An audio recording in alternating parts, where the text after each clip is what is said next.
Well, hey, tubers, tubettes, various crazy people. I'm coming at you from our new single-family residence that May and I just moved into. And no, I don't have the red curtain behind me. So the title of this video is going to be something to the effect of "We Once Had a Stalker."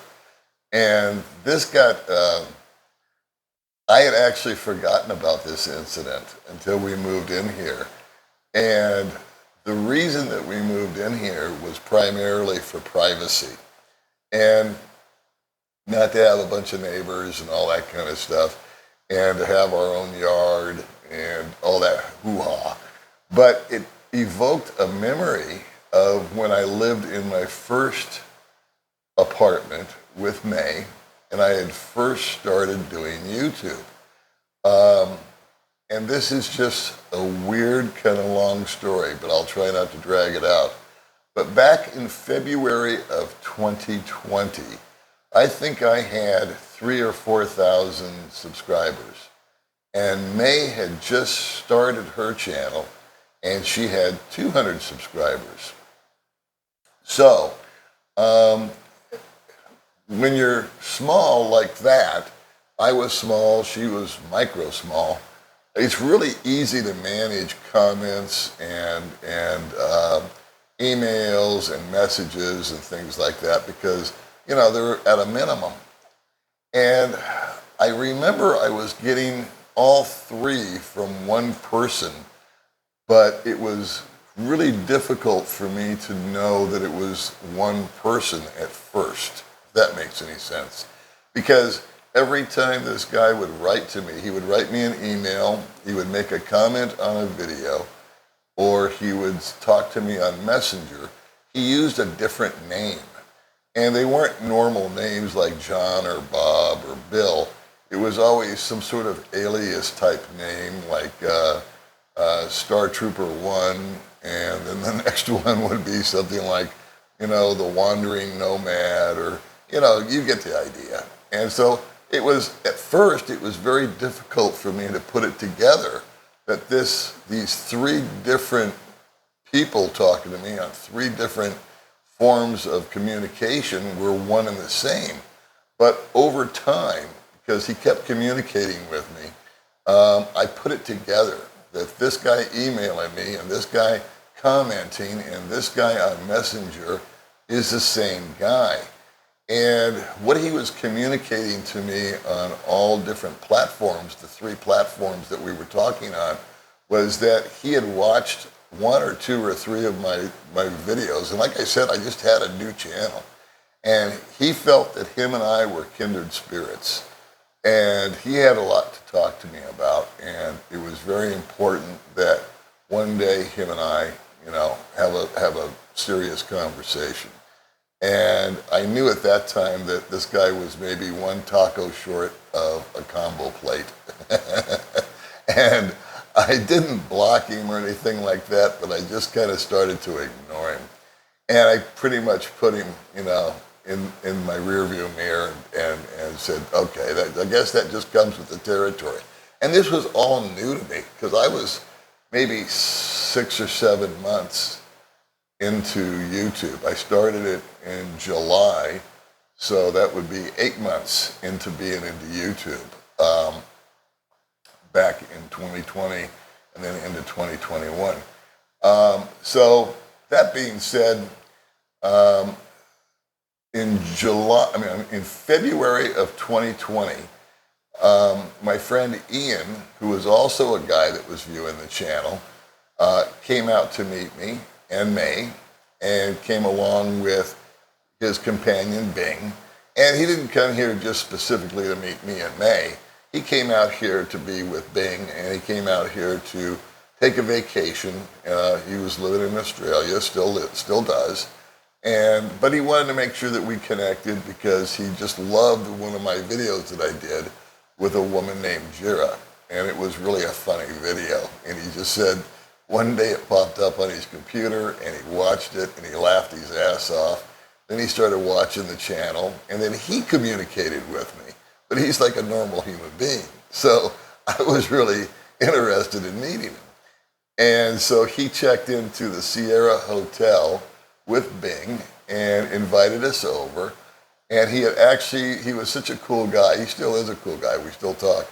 Um, but he had bought a cake for May to celebrate her getting 200 subscribers, which was really sweet.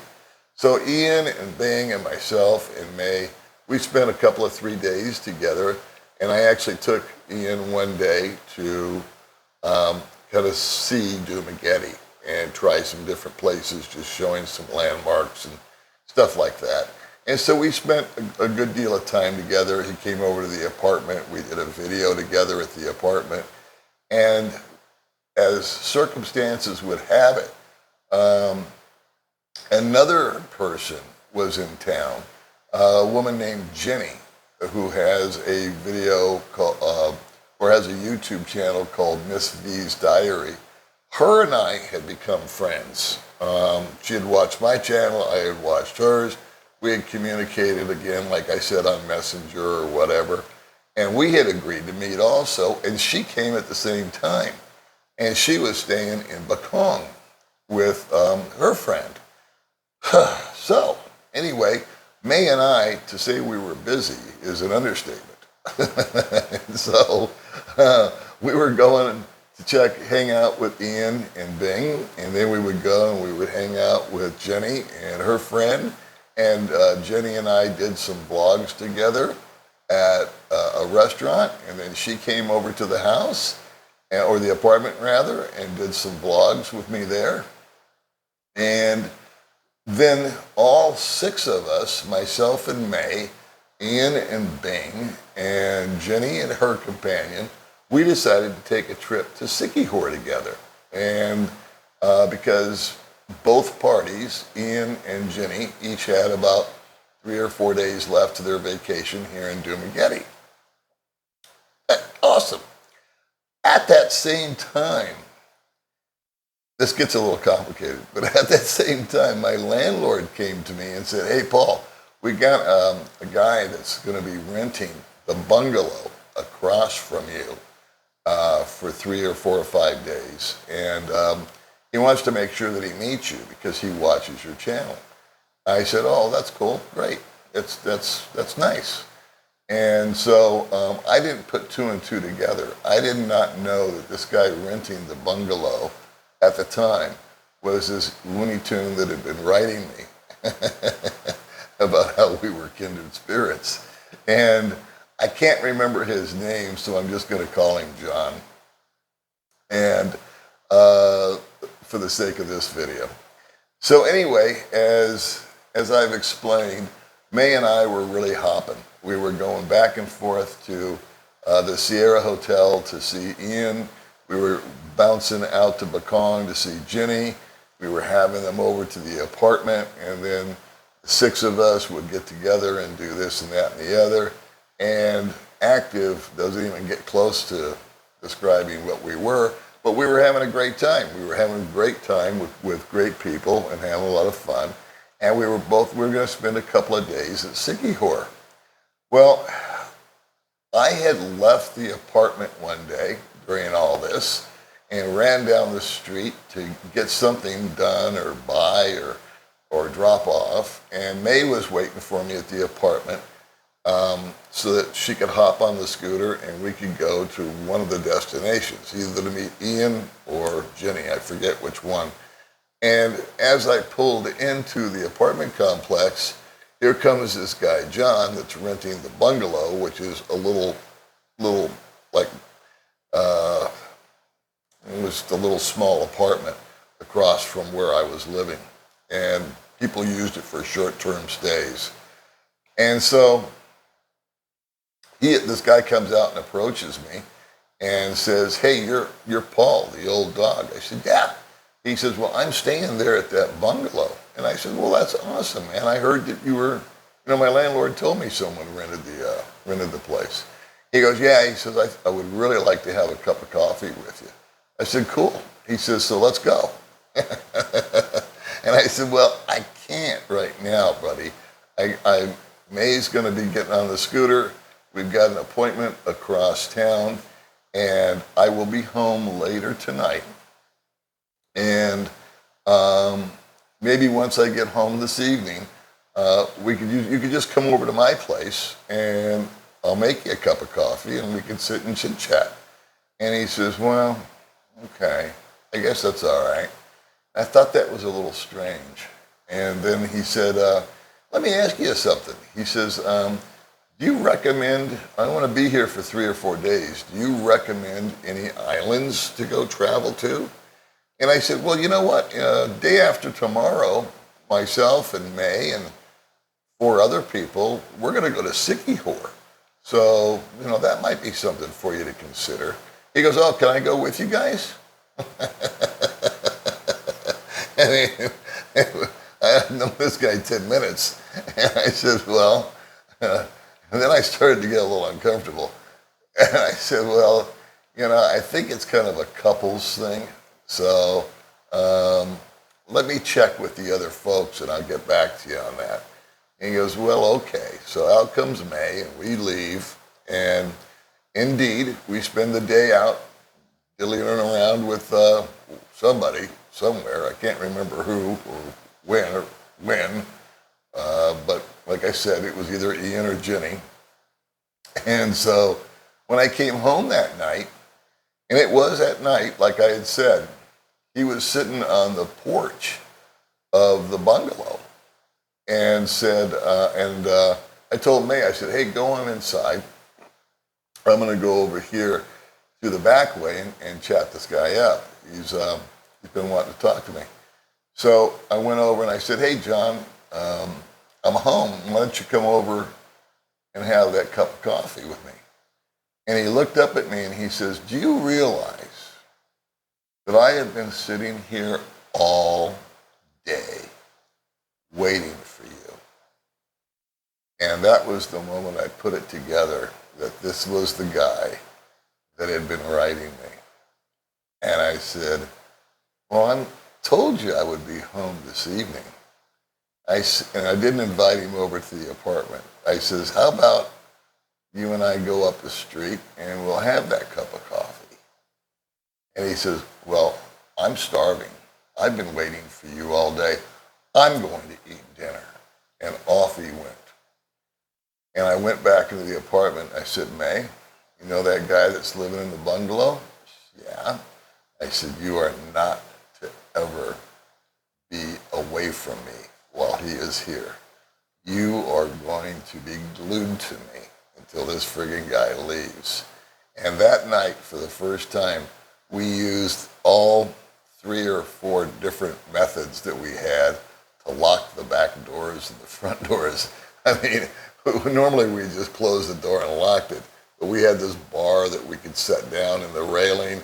We had another one that we could lock on the side. The front door had a chain on it. We used that for the first time. I mean, we just sealed ourselves in because I didn't know where this guy was coming from. And so for the next day or so, we were still in town, and then we indeed went to Siquijor. And we went to Siquijor, and we spent, Ian and Bing and May and myself stayed at one resort, and then Jenny and her friends stayed at another resort. And so, of course, we had a great time. We were there for 2 days. We made some videos. We toured around Siquijor. We had some, we went to some restaurants. We did the usual stuff. Everybody had a good time. And 2 days later, it was time to come back home. And for some reason, all 3 couples took different ferries home. I think it was just a matter of timing. Who was ready when and checked out and had something to do. And that's no big deal because the ferries run every few hours. And so May and I were alone on the ferry going from Siquijor back to Dumaguete. And it's about a 45-minute ride. And as we were getting off of the ferry, we were making this circle around to the exit. We were on one side of the aisle, and then it circles around to another side, and then you get off the ferry. And as we were going this way, here's John that had been on the ferry coming this way and just gave me a look. And I looked at, and May and I looked at each other. He had followed us to Siquijor. And I never saw him while I was there, but it just put this kind of chill in the back of my neck. You know, how the hairs raise up on the back of your neck. And he just had this weird-ass look on his face. So, another night goes by. Ian and Bing and Jenny and her friend, everybody kind of departs the next day or so, I believe, if I'm remembering correctly. And May and I go to a restaurant, which is no longer around because of COVID, called Spice. And it's right there in Valencia where we were renting our apartment. And we were upstairs and we walked in. And then about 10 minutes later, in comes this John guy, and he sits down directly across from us and doesn't say anything, doesn't look at us, but is directly across from us. So May and I had already ordered, so we just kind of hurried up and ate and wanted to get the hell out of there because this guy was weirding us both out. And as we were leaving, he came up to me and he said, "Hey, by the way," he says, "I know May's got a PayPal account, and I really was important to me. You know, I wanted to talk to you, they never got a chance to, and but I just want you to know, I made a nice donation to May's channel. Okay, I'm leaving tomorrow." And I said, "Well, okay, John, I'm sorry we never got a chance to talk." And he goes, "Yeah." And so we got home, and I said, "Hey, May, let me see your PayPal account." And he had donated $1.